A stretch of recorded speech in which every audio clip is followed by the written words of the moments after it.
Look, I'm creating a video today that talks about one topic, and that topic is what it's like to work in a call center and what to watch out for. And I bring this topic up because I am literally an expert at working in call centers. I really am. I've worked in call centers since 1991, and I've worked in just about every industry you can think of. I've done fundraising, I've done telecommunications, entertainment, cable. Every single call center in our country, the ones that I've been in, are identical. It doesn't matter what the industry is. It doesn't matter what you're selling. It doesn't matter what state you live in or what city. Every single call center is identical. Getting into work in a call center, leaving your car and going to the parking lot is kind of like the opening scene in Saving Private Ryan for me. That's the way it is for me anyway. It's just like war, because 60 to 80% of the people you go through training with will be gone from that company within the first day to 6 months out. So hypothetically, most training classes that you go into in a call center are 30 people. But I'm just going to use 100 for round numbers. So if you got 100 people in your training class, within 6 months, 70 of those people will be gone for any number of reasons. You know, it's just kind of like, did you hear about Billy? He took it this morning at the 38th parallel, you know. And you don't, it's a very lonely job because you don't really have time to get to know anyone, because the guy next to you, while you're on the battle lines with him on the phones, one day you're talking to him, and then you come the next day, he's gone, and then the next day he's not there, and you say to your boss, hey, what happened to Billy? Oh, Billy left the company. Yeah, he didn't get his TPS reports in on time, and we had to let him go. Just coffee again. For those of you from high school that are watching this going, I heard he's a drunk. I heard he's a drunk and he's addicted to pornography. You know, and a lot of people just walk out. I've seen people just take off their headsets and it's like, I'm going to break now. And they never come back. The company puts an advertisement on the internet, like on Monster or Career Board or Indeed.com. And they sell it. They make a real glossy, utopian job. Say, hey, come work for XYZ Corporation. We're one of the biggest companies in such and such a city. We'll pay you anywhere from $12 to $14 an hour. Cash paid daily, you know. Benefits, life insurance, 401k. Come work for us and be part of the fun team here at XYZ Corporation. And then you go in for the interview and you get all dressed up, especially if this is your first call center job. You put on a tie or wear whatever your idea of a good outfit is for a corporate world.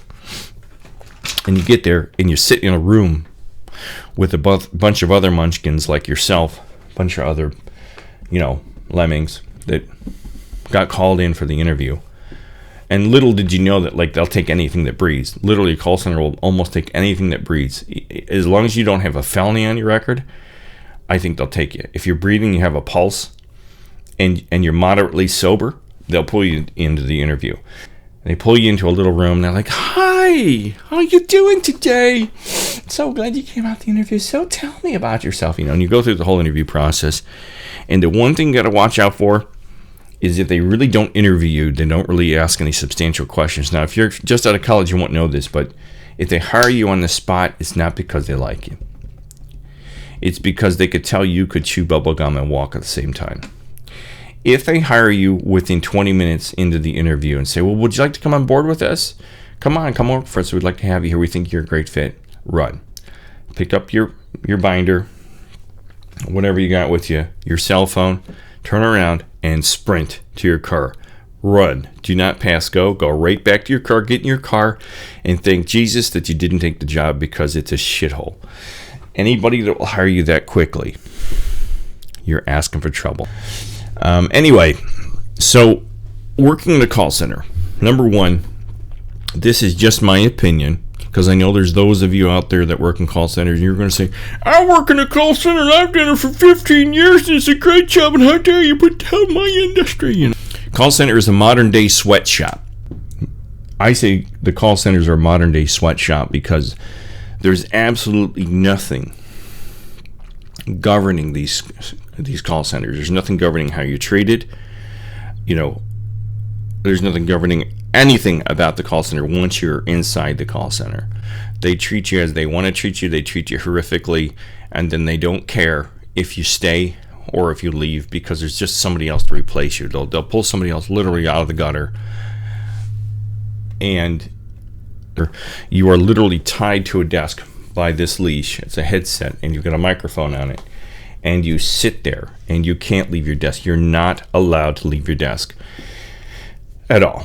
You're only allowed to go to leave your desk 3 times a day. You get either 2 15-minute breaks or 2 10-minute breaks, depending if you're full-time or part-time. And you get a half an hour lunch. You rarely, if ever, get an hour lunch.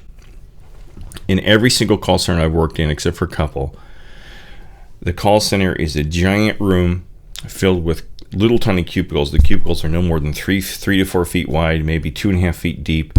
You don't have any drawers. You're not allowed to put anything at your desk. You're not allowed to put a cell phone at your desk. You're not allowed to keep a jacket at your desk, especially if you're handing credit cards or personal information, like customers' personal information, like social security numbers, credit cards, things like that. Most of the places I've worked in, especially the large corporate call centers, they put the bathrooms for the men and the women and the break rooms so far from where you're sitting that it literally will take you anywhere from 2 to 3 minutes just to get up from your desk and walk to the bathroom. So if you get a 10-minute break, think about this, you get a 10-minute break, anywhere from 4 to 6 minutes of your break is spent walking to and from the break room. On a half an hour lunch in these call centers, you barely have enough time to eat. Because once you spend 2 to 3 minutes getting to the break room, and you eat, and you go to the bathroom, and you say hi to the guy at the water cooler or the coffee machine, it's time to turn around and walk back to your desk. So it's not nearly enough time to really get a mental break from the pressures of a call center. It's absolutely not enough time to leave the building and go anywhere. The reason I say it's a sweatshop is there's nothing, no guidelines in place. There's no federal guidelines, local guidelines. There's no type of things other than EEO regs and in the traditional federal and state regulations for employment in place. But there's nothing saying how they can, governing over how they can treat you at work. So there's no unions. There's nothing. Some call centers have unions, like the big telecom places like Verizon, Landline. I think they're unionized, but they're trying to do away with it. They're trying to get rid of the unions. That's what I was saying. Another reason it's a sweatshop is they give you goals that you have to achieve. There's average handle time, which is called AHT. They love to work with acronyms. There's average handle time. There's not ready time, or NERD. Some places call it. Are you a nerd? Not ready time is once the customer hangs up on the phone and drops out of your headset, it goes into after work time, or NERD, or not ready, where it gives you time to pick up your keyboard and go, the customer said I was a dick. And you can't put anything like that in the notes, but you have to document what happened on the call. You have to be on and off the phones within certain guidelines or certain regimented time frames. So from the time the call drops in and you say, "Hi, this is Pete. I'm from XYZ Corporation. Thank you for calling us tonight. How can I help you?" There goes 10 seconds. Most of the customers you get on the phone, I've heard they go on and on and on and on and on. They never get to their point, so you somehow mentally have to wade through all the garbage they're throwing at you. It's like a meteor shower and a rainstorm and a mudslide of their long, torturous life working with your company and in the automated call thing. I had to sit on hold for 17 years and now I've got arthritis. So you've got to somehow control the call and be on and off the call, resolve the customer's issues and questions within 3 to 5 minutes. Most call centers are anywhere from 3 to 7 minutes handle time. They call it handle time. You have to do it politely, professionally, within those guidelines. Have the call documented, typed up, resolved, and off the phone and on to the next one. Most places give you maybe at the most 2 minutes between calls to document the call, but you're supposed to document it while you're talking. So while you're trying to wade through the garbage that the customer is giving you, mentally, you're supposed to be typing notes and looking things up. You're supposed to be guessing what the customer wants before they even say what they want. You've kind of got to be ready. You got to then anticipate what they want. And then most of the call centers these days want you to sell at the same time. So while you're trying to resolve their question about their cell phone or their insurance or their coffee cup that they just bought from you or their greeting card, you've got to think, what can I sell to this customer on top of helping them? I've got to be a sales rep. You've got to be a sales rep. You've got to be a spokesperson for the company. You've got to be a customer service rep. And all this for $10 to $12 an hour, probably part-time with no benefits. So they're asking you to do all this stuff that the average person, I'm finding, even somebody with a degree, like myself, it's almost impossible to do all that. Be up to speed, meet your average handle time, your not ready time, help the customer sell the products efficiently within 3 to 7 minutes, and do that within 6 months of being out of training. And then if you do take the job, what happens is they put you into what they call training. They put you in a small, windowless, gray room. Every single call center, they put you into a small, windowless, gray room, either in the basement of the building or someplace that is so obscure and out of the way, probably so they can hide the screams of torture coming from the room from the rest of the call center. But they put you in a room, and the climate is always opposite of what it should be. If it's summertime and it should be cold, it's boiling hot. If it's wintertime and it should be warm, it's freezing. Always, I guarantee it, I guarantee it, I guarantee it. Every single call center does this. I don't know if it's a PsyOps thing. I don't know if there's some guy up at corporate sitting at an oak table with a bottle of brandy going, let's see if they can handle this. If they can handle the temperatures and the boredom in this training room, they can handle anything. Hey, Billy, where are my stogies? Every single company I've ever worked for in a call center has a woman as the trainer. A woman. It's always a woman. It's very rarely a man. I've had 2 male trainers, and the male trainers I have had, I always remember them. I'm friends with one of them still. They're phenomenal and superior, above and beyond the women, and it's not sexist. I don't know why it is, but men seem to be able to disseminate information in a patient, clear, and concise manner. Orderly, 1, 2, 3. And I don't know what that is. A lot of the women I get in there, they lose control of the room. I just had a class with a woman who was Puerto Rican.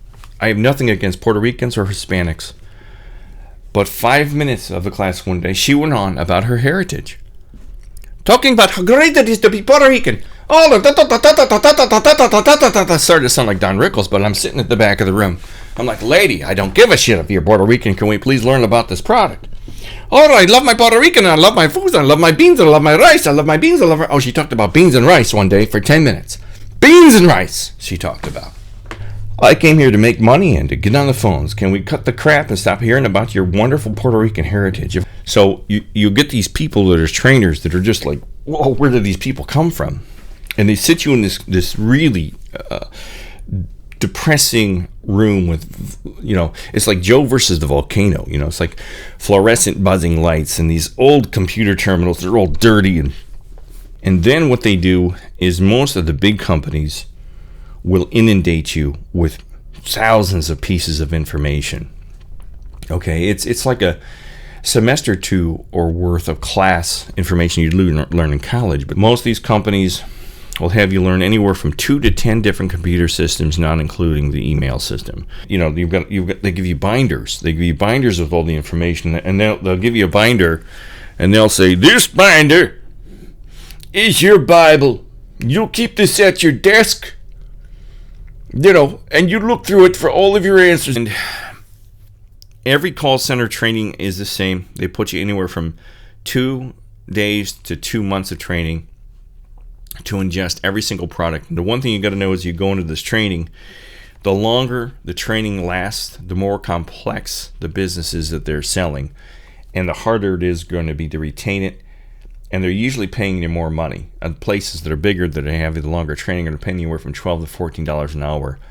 But all that means is the job is that much harder. It's incrementally harder. The more money they're going to pay you, the harder the job is, and the harder the goals are to reach. Then once you're out of training, they literally throw you out on the floor. They'll have somebody shadow you. They call it shadowing you for a few days. Well, they'll sit next to you and listen to your calls, and they'll point out what you should do. And then they're like, well, I think you got it. Pete, I think you got it. We've been together for about 2 days. I think you're ready to go on your own. And you're like, all right. The calls are never anything close to being what they said they'd be in training, you know. So every call is a curveball, because the people you talk to are just like, they're like from Mars or something, you know. When I worked in the cell phone business, these people would call to scream, literally screaming in my headset. I had to take the headset off, had to remove it or I'd lose an eardrum, about their bill. Most of it was billing concerns, or the phones didn't work. And their lives are ending because they couldn't call Sally on her birthday. In the old days, they'd say, if anybody calls you dirty names, you tell them, I'm sorry, sir, I don't appreciate the language. I'm going to terminate this call. Which would, all you would hear would be like from the, I think it's Christmas Story. Oh, where the girl, the kid's mom calls the other mom because the kid told her that he learned the F word from her son, and you hear, what? You know, you hear that voice. That's just what these customers do when you do that. Don't you dare hang up on me! I want your manager! Click, you know, and they're gone. There's just dial tone. When you get on the floor, you're given a team, and they call them teams. And then they have a little meeting where they introduce you to the team. They're like, hello, team. This is Pete. Say hi to Pete. Hi, Pete. Well, tell us about yourself, Pete, and what you bring to XYZ Corporation. And then they give you a manager. And the managers you meet now, because the people in these call centers become managers, I don't know how most of these people become managers. They can barely tie their own shoes. And, you know, they tell you, well, Pete, I've been with a company. They all tell you this. Love it. It's great. And they sell it to you. Everyone tells you how wonderful it is in training. They get people to come in. They get the president of the company to come in, you know. But the managers are of no help at all once you get on the floor. This was a smaller call center, but 10 reps left, which was like 10% of the workforce. And they gave me a new supervisor, and she was hated. She was hated. She was horrible. She was unprofessional. She was just a nasty woman. And I prayed. I said, please, sweet baby Jesus, don't let me have her become my supervisor. Well, sure enough, I got what I called her Jane Melanoma, because she smoked Marlboro Reds like some people, you know, breathe. She just, and she had that dark, that voice, that Brenda Vaccaro voice. Hey, Pete, you know, I need you on the phones right now. Can you get on the phone for me? I'd only been there 5 months. I'd already gotten a bonus. I was at my 6 months anniversary. I was supposed to get a raise because I was doing so well. Because my old boss loved me. She was this guy's great. I get Jane Melanoma, and she sits down with me and she goes, I've got to talk to you about your calls. I listened to a couple of your calls, and you're not using the phonetic alphabet correctly. And I said, what? Well, Pete, you do understand that it's very important that when we mail out these credit cards that they go to the correct address. I've listened to a couple of your calls, and you're not using the phonetic alphabet correctly. You know, you've got to say Alpha, Bravo, Charlie, you know, Delta, that kind of thing. And what it came down to, this is what it came down to. This is what you're going to face in the call center. You're going to get a supervisor who is a barracuda bitch or an a-hole, and they don't like you, or they see that you're about to get a raise and they're jealous and they don't want you, or the budget's changed. Behind the scenes, you don't know the budget's changed, and there's no dollars left because the companies you were organizing, and it's all secret. And they're like, hey, that guy Pete's about to get $1 raise. We can't let him make $12 an hour. So let's punish him with the Alpha, Bravo, Delta phonetic library, phonetic alphabet punishment. So I didn't get my raise. Another thing you're going to run into in a call center is that the people that work in call centers are good people. I've met a few people that weren't, but for the most part, most of the people that work in the call center alongside of you, your peers, running the phones, manning the phones, are decent individuals that are just trying to make ends meet. They're either in college or just out of high school, or they're between jobs, or, you know, literally they're just out of prison, or they've done time for a misdemeanor. Most places won't hire you if you've had a felony. A lot of drug addicts, a lot of people that are really down on their luck. They've hit the bottom of the barrel. I'll give you an example. When I worked in Arizona, I worked with a guy who was Navajo. Real nice guy. We became friends. He seemed kind of normal. I was like, oh, this guy's funny. He's got a good sense of humor. You know, go out for coffee and all this stuff. And one day he comes up to me and goes, oh my God, you know, oh, Pete, I don't know, man. I'm like, what's wrong, Jake? And he's like, oh, there's people from work are following me home, man, and they're standing outside my bedroom window, and they're going to get me, Pete. I know they're going to get me. And I'm like, Jake, what? He's like, they're following me home from work, man, and they're going to get me, and I don't know what I'm going to do. You got to watch out, man. And I'm like, they're everywhere, man. I'm like, and he just kind of walked away, and I was like, I saw him sitting at his desk, like rocking back and forth, He's like, and turned out, I don't know what his problem was. So what you're going to run into in a call center, to wrap up here, is you're going to run into a sweatshop environment, unrealistic and unobtainable goals that they'll sell to you, saying they really are if you try hard enough. You're going to be tied to your desk without the ability to really leave your desk at all, to go to the bathroom, to socialize, to go to lunch. You're going to be working in a dark, gray, windowless environment most of the time, especially in training and once you're out on the floor. Very few places have windows in the call center. Every call center and every industry is the same. So don't think for a minute this because you used to work in telecom that now you're going to go work in pottery call center that's going to be different. They're all the same because nobody has figured out another way to do it. Training lasts anywhere from 2 days to 2 months. It's a massive amount of information. It's the equivalent of 1 to 2 semesters of the knowledge that you're asked to learn in college. And you've got an incompetent person running the training, so it's very hard to learn. And if I think one of the only ways you really succeed in a call center, honestly, is if you have a photographic memory. If you got a photographic memory, literally, if you know you do, if you are good with numbers and memorizing boring and mundane facts quickly and accurately, that's a job for you. You can do it in your sleep. You're going to have people screaming at you all the time. You're going to have people screaming at you, yelling at you on the phone constantly. That compiled with a boss who's being... I wanted to kind of touch on are the pros and cons of working in a call center. There's a couple of pros, I guess you want to call them that. If you have a pulse and you're breathing, you can get a job in a call center. Other pros, the money's okay. I mean, it's not something you can really retire from. Most places pay anywhere from $10 to $14 an hour. The money's okay. Cons, I've got more cons working in a call center. The cons are it's stressful. It's a nightmare job.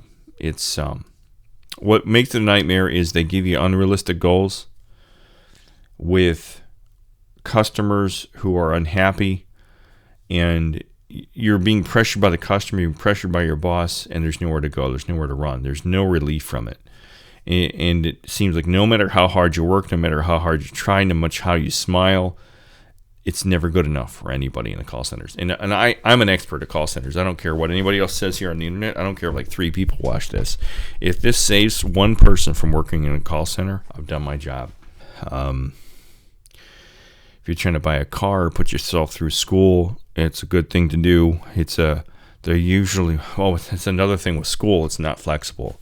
You've got to be there. There's certain rigid hours. Very few will work with you on your schedule that I work with. You can't come in for 2 hours and then go to school and come back work for another 2 hours because the phones have to constantly be manned and they need reliable employees. So it's inflexible. It's high pressure. Most call centers I found, at least here in Ohio, are part-time. There's very few full-time positions. There are a few companies that are really huge here in Cleveland, very popular, that everybody wants to get into, like Progressive Insurance. I've known one friend. I've got one person that I've known out of all these years of work at call center who has made it a career. He works in sales, and he likes it. He seems to be cut out for it. But he also sits in his car at lunch and on his breaks and gets high. He's got his one hit in his bag of pot, and he gets high because he can't handle it. But that's his own personal thing. He's a pothead. Just a weird, freaky environment. For me, it was. It's just like weird people with unrealistic goals, putting all this pressure on you on a constant basis. There's no fun. There's no happiness. It's dreary. It's the opening to Joe versus the volcano. Just remember that. Call center work is like Joe versus the volcano at the beginning before he gets to go on that wild paid vacation. So, hope this has helped today. If you think a call center job is easy, it's not. It's one of the hardest jobs you'll ever have.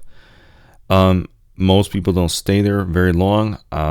Some people do, but they have a knack for it.